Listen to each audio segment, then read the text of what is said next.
បាទជំរាបសួរពុកម៉ែបងប្អូនទាំងអស់ដែលបងជាម៉ាស៊ីនដែលគាត់ពេញនិយមជួយចិត្តតែថាចេះខាងផ្នែកម៉ាស៊ីនកុំព្យូទ័រចេះហ្នឹងហើយឬក៏យើងចេះខាងផ្នែកម៉ាស៊ីនផ្សេងទាំងអស់ហ្នឹងហើយយើងមើលទៅសាលាយើងខ្ញុំមានទទួលបង្រៀនសិស្សបាទហើយបើកដោយលោកគ្រូបង្រៀនប្រើរយៈពេល10ឆ្នាំជាងហើយសាលាយើងខ្ញុំក៏មានម៉ាស៊ីនគ្រប់ម៉ូដឲ្យបងប្អូនរៀនដែរបាទនេះគឺជាម៉ាស៊ីន device បាទម៉ាស៊ីន device បងប្អូនស្គាល់ហើយអានេះក៏ម៉ាស៊ីន device ដែរហើយគឺមកខាងនេះគឺម៉ាស៊ីន Quartest បាទនេះគឺជាម៉ាស៊ីន Quartest ដែលបងប្អូនមើលហើយនេះគឺជាម៉ាស៊ីនកអូតបាទម៉ាស៊ីនគុណក្បាលធំគុណក្បាលតូចម៉ាស៊ីនផុងហើយនឹងជាម៉ាស៊ីន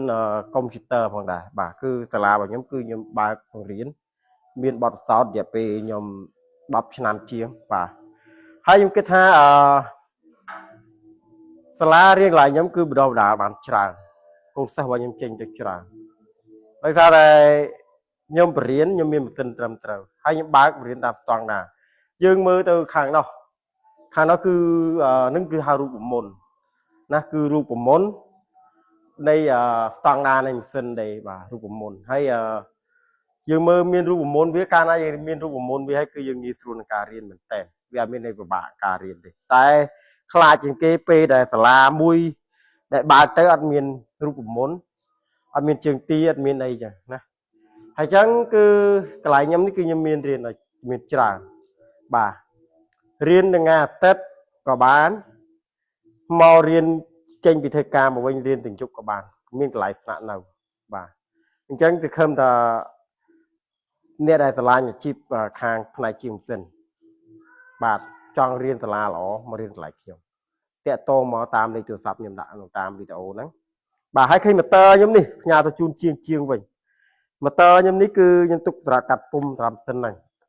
បាទខ្ញុំទិញមកសម្រាប់កាត់ពុម្ពអញ្ចឹងវាអាចធ្វើឲ្យល្បឿននៃការលឿនកាលណាយើងមានម៉ូទ័រហ្នឹងគឺងាយស្រួលមែនតើមិនអត់ជាងអស់នេះអញ្ចឹងខ្ញុំឃើញថាយើងសម័យនេះយើងជួយដោះស្រាយខ្លួនឯងរកអ្វីដែលស្រួលងាយអរគុណច្រើនចាំជួបខ្ញុំនៅវីដេអូក្រោយអរគុណបាទជំរាបសួរពុកម៉ែបងប្អូនទាំងអស់ដែលបងជាម៉ាស៊ីនដែលគាត់ពេញនិយមជួយចិត្តតែថាចេះខាងផ្នែកម៉ាស៊ីនកុំព្យូទ័រចេះហ្នឹងហើយឬក៏យើងចេះខាងផ្នែកម៉ាស៊ីនផ្សេងទាំងអស់ហ្នឹងហើយយើងមើលទៅសាលាយើងខ្ញុំមានទទួលបង្រៀនសិស្សបាទហើយបើកដោយលោកគ្រូបង្រៀនប្រើរយៈពេល10ឆ្នាំជាងហើយសាលាយើងខ្ញុំក៏មានម៉ាស៊ីន